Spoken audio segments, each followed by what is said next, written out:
Hey, this is Jecht from JechtSpencer.com, and today I'm going to be doing a book review for you. Today's book is Ham on Rye by Charles Bukowski. It's actually the first book in the series, not the first book that he wrote, but this is much more into the childhood aspect of his alter ego who goes by Henry Chinaski. And this book is one of those books that, again, from my previous review for his other book, also known as Post Office, it's a very, very dark and decrepit type of read. The thing is that I feel I didn't really quite reiterate is the fact that there's also moments of humor and lightness and just funniness, but the fun and the happiness that you're thinking isn't so much the character receiving it as much as it's you as the reader looking in and seeing how this guy just keeps getting just beat down everywhere he goes. I mean, I won't get too much into it, but essentially he is a complete and total loser. Everybody hates him for the most part. He constantly gets into fights with people everywhere he goes. He has boils all over his face. He's extremely ugly, and he has boils all down his back, and he has to go into the hospital where they put a needle in it and just ugh, yuck. Pus is just, it's gross.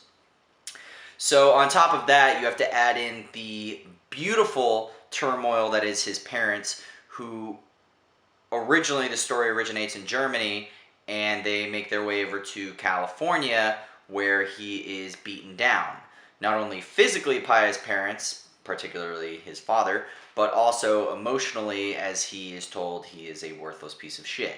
So put yourself in the shoes of this young man who basically looks like an ogre troll, who has no friends whatsoever, who is beat on by his parents on basically the daily for just outrageous bullshit, and you got yourself a recipe for disaster as well as a fantastic book to read.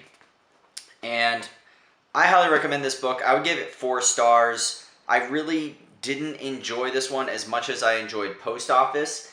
I believe in that review I said that Post Office was somehow this very dark and robust book. Well, this book makes that look like nothing. I mean, honestly, like this book is even darker than that book in and of itself. At least in that book, there is brief periods of nuance, brief periods of romance, brief periods of lovemaking and fucking and sex and glamour, where in this book, this guy is a complete and total outcast and nobody wants anything to do with him.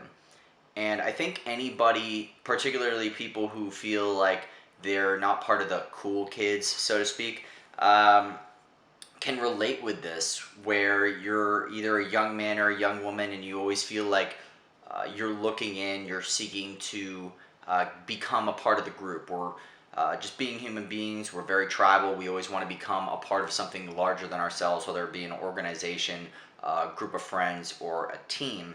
And the thing is this book really highlights that fact, but it also is a means to show you that you can walk your own path in life, and you are no longer struggling with the fact that you're trying to reach for something when the reality is it's probably not as golden and glorious as you think. So once again, I'm not really going to get into the whole detail of the fictional aspect, but I really did enjoy the book. You can make sure to check it out. It's Ham on Rye by Charles Bukowski. If you enjoyed the video, please make sure to subscribe, like, and or comment. This is Jecht from JechtSpencer.com. Good fortune to you, my friend. Okay, this is kind of fucked up. Pete grabbed Lily and kissed her. Then he pulled away. "You whore," he said. "Talk to me nice, Pete." "You bitch whore," he said, and slapped her across the face hard. She began sobbing. "Don't, Pete, don't." "Shut up, cunt." This book's fucked up.